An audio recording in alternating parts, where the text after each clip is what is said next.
Assalamualaikum warahmatullahi wabarakatuh. Pertemuan kali ini kita akan membahas tentang materi transformasi. Setelah sebelumnya kita sudah belajar di bab 2 mengenai persamaan dan fungsi kuadrat. Kali ini kita akan membahas di bab 3 transformasi. Pada bab ini kita akan bagi lagi menjadi 4 pembelajaran, tapi kali ini kita akan membahas 2 pembelajaran dulu mengenai transformasinya, yaitu pertama di sini transformasi itu terbagi menjadi yang pertama refleksi atau pencerminan suatu benda. Refleksi atau pencerminan suatu benda. Ketika melihat foto bangunan di samping, maka kamu akan melihat bayangan dari bangunan tersebut pada permukaan air. Bayangan dari bangunan tersebut pada air dikenal dengan nama refleksi atau pencerminan bangunan terhadap air. Atau contoh refleksi yang lebih mudah lagi, ketika kamu bercermin, kamu akan melihat bayangan pada cermin tersebut bentuk atau wujud yang sama seperti dirimu sendiri. Bayangan dari dirimu itu disebut hasil refleksi atau pencerminan pada suatu benda. Oke, supaya lebih jelas lagi, dalam pencerminan terdapat sifat bayangan benda yang dibentuk oleh pencerminan tersebut. Di antaranya, yang pertama, bayangan suatu bangun yang dicerminkan memiliki bentuk dan ukuran yang sama dengan bangun aslinya. Jadi, bentuk dan ukuran dari bayangan tersebut harus sama dengan bentuk bangun aslinya. Yang kedua, jarak bayangan ke cermin sama dengan jarak benda aslinya ke cermin. Jarak bayangannya sama dengan jarak benda aslinya ke cermin. Yang ketiga, bayangan bangun pada cermin saling berhadapan dengan bangun aslinya, harus saling berhadapan. Dan di situ ada contoh bangun segi 4 melalui titik PQRS dicerminkan dengan garis alfa sehingga menghasilkan bayangan yaitu bangun segi 4 juga, yaitu bangun P aksen, Q aksen, R aksen dan S aksen. Bayangannya di situ ada P dengan garis kecil di atas, bacanya P aksen, Q aksen, R aksen, dan S aksen. Bisa kamu lihat yang pertama, bentuk benda dan bayangan serta ukurannya itu sama. Kemudian jarak benda dan bayangan itu juga sama. Kemudian bayangan dan benda aslinya itu saling berhadapan, memenuhi ketiga sifat tersebut. Untuk membuatkan bayangan hasil pencerminan supaya lebih akurat, terdapat rumusnya. Di sini ada 5. Yang pertama, pencerminan terhadap sumbu X. Itu bukan negatif ya nak, itu karena koordinat ada garisnya, bacanya sumbu X. Jika dicerminkan terhadap sumbu X, maka titik koordinat bayangan rumusnya, ini rumusnya nih, perlu kamu lihat lagi nanti. Titik koordinat bayangan, kalau sumbu biasanya ada X, Y. Kalau dicerminkan terhadap sumbu X, titik koordinat bayangannya yaitu X, negatif Y. Sumbu itu titik koordinat X, Y.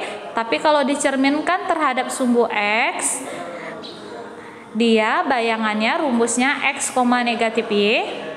Jika dicerminkan terhadap sumbu Y, pada koordinat atau grafik kartesius kamu udah tahu lah ya, yang mana menjadi sumbu X, yang mana menjadi sumbu Y. Kalau yang kedua, pada sumbu Y nanti bayangannya rumusnya negatif X, Y. Kalau titik asal 0,0 bayangannya rumusnya negatif X, negatif Y. Kalau dia garis Y sama dengan X, nanti ada saya buatkan contohnya, bayangannya menjadi Y, X dibalik X, Y, balik menjadi Y, X. Kalau melalui garis Y sama dengan negatif X, bayangannya nanti menjadi negatif Y, negatif X. Kalau kamu bingung dengan penjelasan saya ini, kita masuk pada contoh supaya lebih jelas. Di sini contoh yang pertama saya contohkan pencerminan terhadap sumbu X.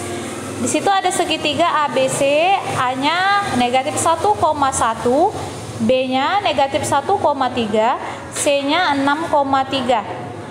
Dicerminkan terhadap sumbu X, bisa kamu lihat kalau dicerminkan terhadap sumbu X berarti rumusnya nomor 1. Bayangannya itu kita menggunakan rumus X, negatif Y. Ingat X, negatif Y. Maka saya buatkan terlebih dahulu sebelum menggambarnya. Kamu buat dulu jawabannya yang menjadi jawaban nih. A-nya negatif 1,1, B-nya negatif 1,3, C-nya 6,3. Kalau dicerminkan terhadap sumbu X, rumusnya tadi X, negatif Y. A yang menjadi X adalah negatif 1, yang menjadi Y adalah 1, negatif 1,1, X, Y. Bayangannya A aksennya bukan X, Y, tapi rumusnya X, negatif Y. X-nya tetap negatif 1, Y-nya karena di situ 1 di rumus X, negatif Y, maka Y-nya kamu letakkan negatif. Jadi jawabannya A aksen negatif 1, negatif Y, buat negatif 1, negatif 1. Bu, kenapa A-nya tetap negatif 1? Karena soalnya tetap X, negatif Y. Kenapa Y-nya itu ada negatifnya, negatif 1, negatif 1? Karena di soal pada titik awal Y-nya adalah 1. Rumusnya kalau dicerminkan terhadap sumbu X, Y-nya diganti menjadi negatif Y. Maka X, negatif Y, negatif 1, negatif 1. Y-nya dinegatifkan, nak. Supaya lebih jelas lagi, lihat yang B. B titiknya negatif 1,3. X, negatif Y, rumusnya X-nya tetap negatif 1, Y-nya yang kamu negatifkan karena X, negatif Y. Y-nya 3 menjadi negatif 3, maka B aksen negatif 1, negatif 3, C aksen 6,3, X-nya tetap 6, Y-nya yang kamu negatifkan, berarti bayangannya C aksen 6, negatif 3. Sehingga kalau sudah diperoleh ini jawabannya udah diperoleh, bisa kamu buatkan gambarnya. Nih gambar yang pertama, yang merah itu adalah bangun asli. A-nya tadi negatif 1,1, A-nya negatif 1,1, B-nya negatif 1,3, itu titik B yang warna merah, C-nya 6,3, C yang warna merah. Bayangannya yang mana, Bu? Bayangannya yang warna ungu. Dari mana didapat yang warna ungu? Dari rumus yang tadi X, negatif Y. A aksennya negatif 1, negatif 1, B aksennya negatif 1, negatif 3, dan C aksennya 6, negatif 3. Kalau udah pakai rumus gini, nah otomatis gambarmu itu akan tepat dan akurat. Tadi jarak dan bentuk dan ukurannya sama, jaraknya sama, dan juga dia saling berhadapan. Mana cerminnya? Cerminnya itu adalah sumbu X. Kenapa cerminnya adalah sumbu X? Karena pencerminan terhadap sumbu X. Jadi cerminnya tuh yang sumbu X itu. Udah tahulah kamu yang mana sumbu X. Jadi benda asli yang warna merah, bangun asli yang warna merah, bayangannya yang warna ungu. Oke, lanjut. Pencerminan terhadap garis Y sama dengan X. Bisa kamu lihat lagi tabelnya. Kalau garis Y sama dengan X berarti yang nomor 4. Garis Y sama dengan X, rumusnya bayangannya Y, X, berarti dibalik. Kalau X, Y, dibalik nanti jawabannya Y, X. Bisa kita lihat lagi.